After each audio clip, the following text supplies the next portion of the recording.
users. Going to clean the burner assembly today. It's a pretty easy thing to do. You just need a couple tools. We need a 13mm to take off the bolt for the burner assembly. We're not disconnecting the diesel lines. We're going to need a Phillips to take off the black cover, and then a Phillips to get the nozzle cone assembly off the burner. And we're just going to take it apart and clean it. And I'm going to show you how to do it. It's pretty easy. Logistically, I have just removed this clip here so I can just pop this off at any point, this little strut. If the newer units are different, I apologize. This one is about 5 years old, has about 1,200 hours on it. And so what I do is I take that off, and then I can just lay the hood on the ground of my trailer here. I'm just going to put a couple pads under it to protect the powder coat. It's pretty durable, but hey, it helps. And then this thing will just slide forward, and then we'll have easy access. And I'll show you what to do next. Okay, 13mm. You just loosen this little guy up here. That's about it.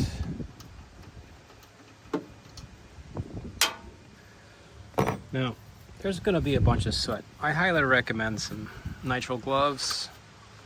And also for what we're going to be doing while cleaning, you're definitely going to want them on.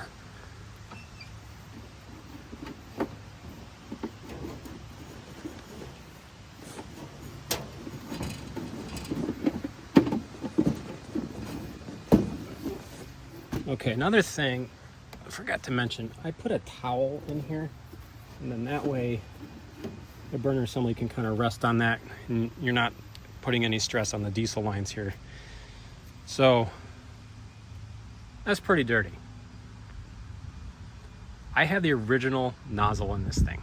All I've done is cleaned it, replaced the diesel filter probably about 4 or 5 times, but it lasts a lot longer with using Diesel Clean, that product, and about for 4 gallons of diesel, about a 1.5 ounces of Diesel Clean.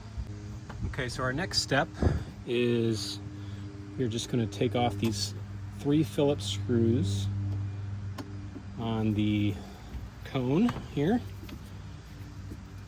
There should be a small silicone gasket underneath the cone here, so be careful. Also be careful, this is all hand tool. This is definitely not anything to do with an impact. Goes without saying, but hey, gotta say it, I guess. All right, our 3 screws are out, and now this little guy just slides right out. The inside of it's usually fairly clean, but this outside is what's really gross. So to get this part off, you have to loosen the set screw that is on the back side here.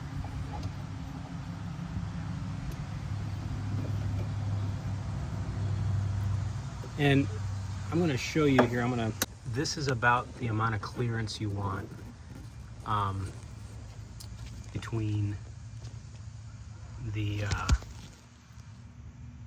see that right there? That's about what you want. Where the electrodes come out, and then the spacing of the top vane, which is this thing right here. So anyway, we're gonna loosen the screw on the bottom. Now that I got soot all over my phone. So there's a little screw there, and then you do have to loosen the, and the reason why I wanted to show you that whole thing with the spacing is you do have to loosen this whole mess. It's nice that it's all Phillips screws. You know, it's almost like they were thinking. Okay, so we're gonna clean this. I'm gonna wipe this whole area off, but the main thing is this and the cone. So that'll be next. I like to do this over cardboard because we're using brake cleaner. I have a little brass brush. I don't know why I can't say brass. Okay, that's it. You can use cheap paper towels. I like the good ones. And it's just soaking, spraying. It appears I'm going to have to go get some more brake cleaner.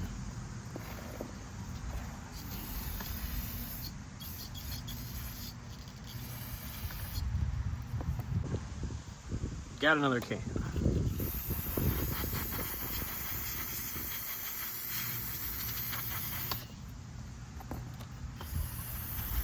I think the coolness of the brake cleaner is it's kind of like a built-in compressor, you know?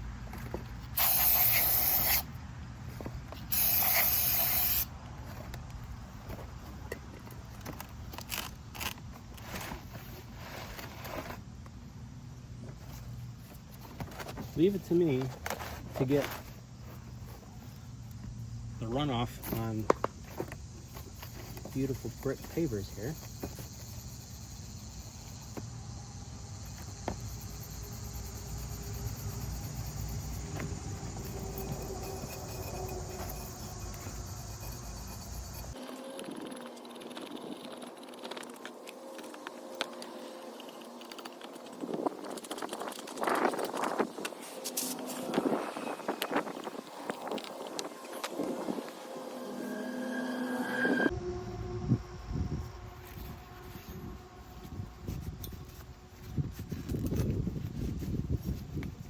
You would not believe how much better these things run when this is clean.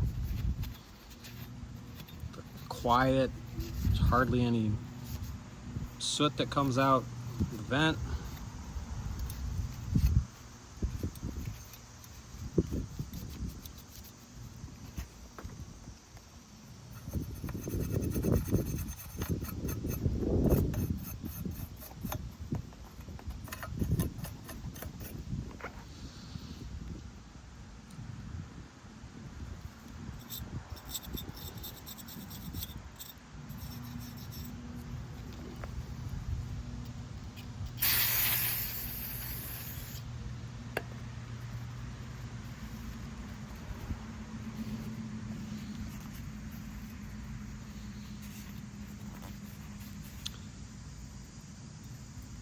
Get it as good as you can. It's just that you don't want that buildup on there. Okay, that's looking pretty good.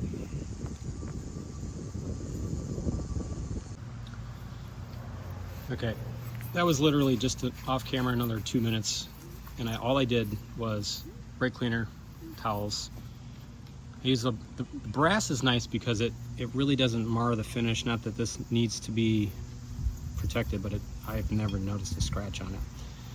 Just get all this carbon off as much as you can, and then we're gonna clean the burner nozzle.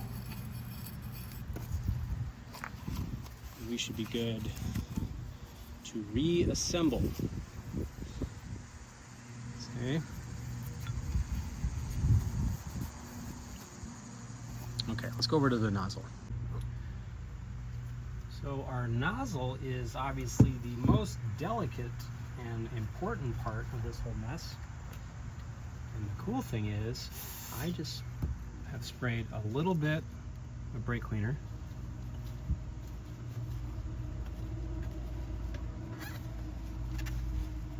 I've done this many times, and it's good usually for a few hundred hours.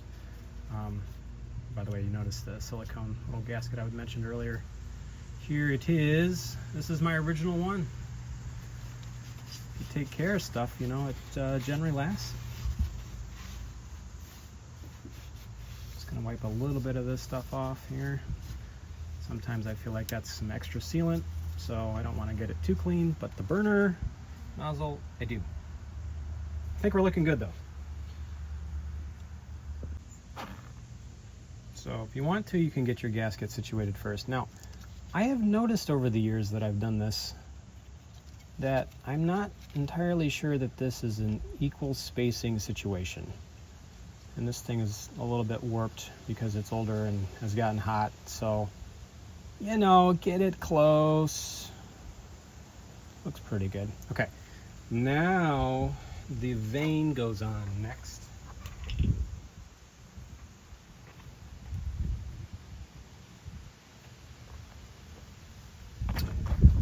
And that's the tricksy part, because so we got to put this over the assembly, and then what we're going to do, the gasket, it's okay. It's good when I struggle, because then you guys can struggle less. Yeah, that actually looks better anyway. I'll get that eventually on there. Okay, so then this guy, and then we need to we're just kind of going to put this together a little bit loose first.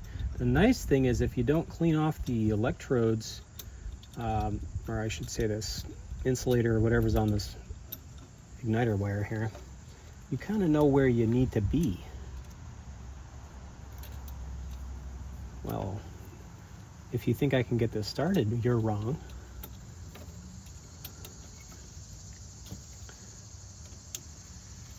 It could be easier, but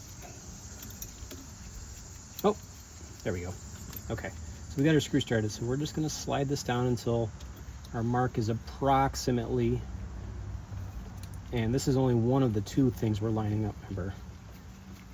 So naturally, this is when all the insects in the world come out, both for sound and biting me. All right, so the next thing we need to do is get our depth right for the electrodes in the burner assembly in relationship to the end of the vane. So let's do that, and then we're going to wrestle this gasket back into place for the love of Pete. Okay. So I will show you, I'm going to set it, and I'm going to show you again approximately where that little guy needs to be. This looks pretty good. And we just tighten up our set screw.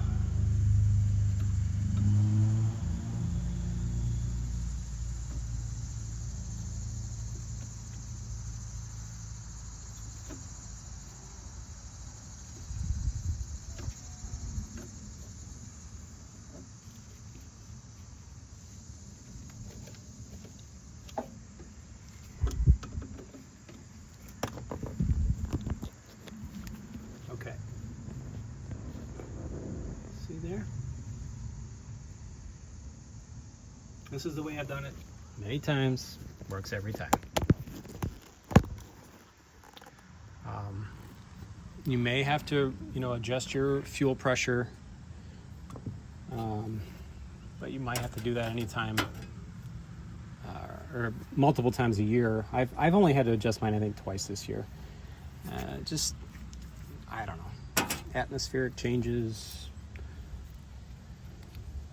diesel, who knows. But again, I want to reiterate, this thing is all original. All of the parts on this burner I have not had to replace. I have just cleaned them and carefully reassembled them. This gasket, now I have worked on another client's steamer before, and this thing had fallen off probably from somebody else in there fiddling around with it. And, so it's tricky. I see why people lose them. Now, obviously, if you got this thing off and completely disconnected and you're sitting on a bench, of course you can just lay it on its back, and it's not going to do this because we're laying it on an angle and it's all squirrely. All right. Well, what on earth? There we go. Okay. I feel like this is the time. it's actually going to work this time. Okay, it's a good start. I feel like if you get one started, everybody else is going to follow. And the cool thing is you can kind of just shimmy it. Yep. All right, so let's just get one screw in there.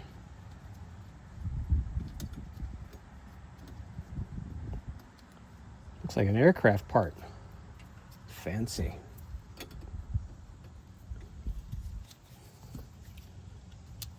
Okay. That looks kind of right, and that looks better. Make sure these guys are not stripped, because boy, you don't want this aluminum casting. I mean, you could theoretically fix that with a tap, but why would you have it? Oof, that would be rough. Just be careful. And these don't have to be super tight. I've never had them fall out. I've never had them get loose. Just a little bit past when it first contacts, and you just kind of give it a nice little snug, and that's all you need. The other thing we can do here is we can vacuum out inside the combustion chamber. And give that a little wipe out with a paper towel, but usually a vacuum will do it. And this thing is going to start right back up. So that's basically the service. Feel free to leave any comments or questions, and hopefully everyone's learned something, and I've demystified basically the only big service to do on these things is this, and the diesel filter, which I have another video on that. But that's what I've had to do. That's about it.